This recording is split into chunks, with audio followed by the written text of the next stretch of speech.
The last stroke. The woods were quiet, save for the rustling of leaves and the soft thud of boots on the ground.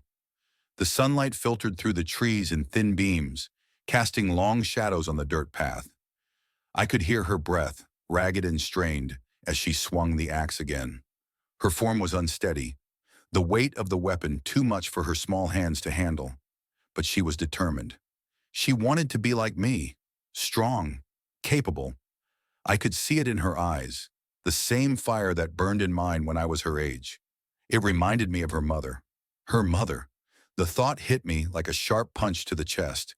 The image of my wife, her face contorted in pain, her body lying motionless on the ground, flashed before me. She hadn't been able to take the weight of the swing either, her aim off, just like my daughter's. The axe had caught her square in the chest, the shock and horror of it only lasting a moment before the life drained out of her. The silence had followed, the shock had settled, and then the inevitable. I hadn't meant to. None of this was meant to happen. "Dad, I did it wrong," she said, her voice trembling as she lowered the axe, staring at the target in the distance. She hadn't even come close to hitting the mark, the wood of the stump still untouched.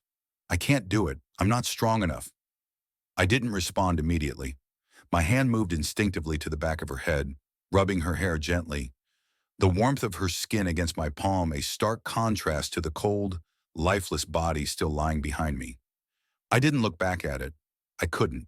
I focused on her. I always had.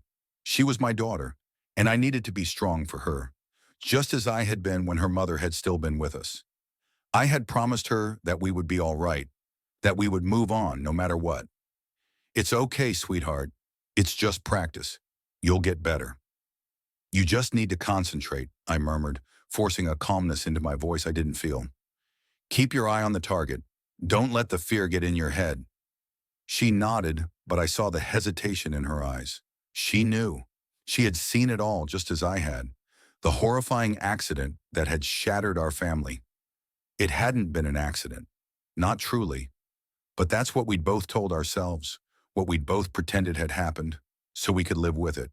And yet as I rubbed her back, offering what little comfort I could, my other hand reached out to pull the axe from the ground, its cold steel still warm from the blood of her mother. My wife's blood. I didn't feel sick, not at first. I thought I should. I thought I should feel disgusted, but I didn't. Not yet.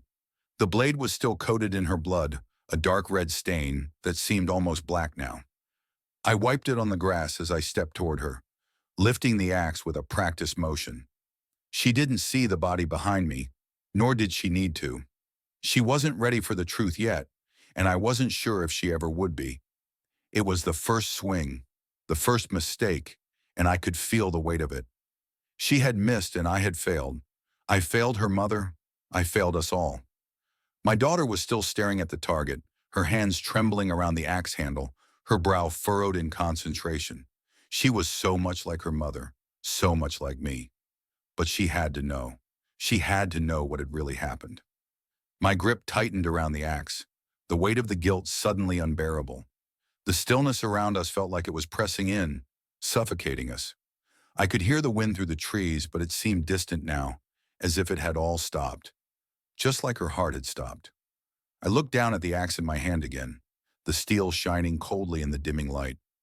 The sunset had begun to stain the sky with shades of orange and crimson, a twisted reflection of what I had done. It wasn't supposed to be this way, but the truth, no matter how much I tried to bury it, always found a way to surface. The way her body had fallen, the sickening crunch as the axe buried itself deep into her chest. It had been my fault. I should have stopped her, should have pulled her back, should have done anything other than watch her swing it. But it was too late for that. I turned back to my daughter, wiping the cold sweat from my brow. She looked at me, her eyes wide with a silent plea for approval. She still didn't know, not yet, and I wasn't sure how much longer I could keep it from her.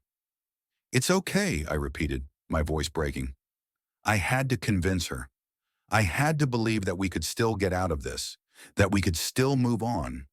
But as the wind shifted, I swore I felt her mother's presence in the air, lingering, watching. I wondered if she was waiting, like me, to see if I would break. I didn't know if I could live with this, but I didn't have a choice.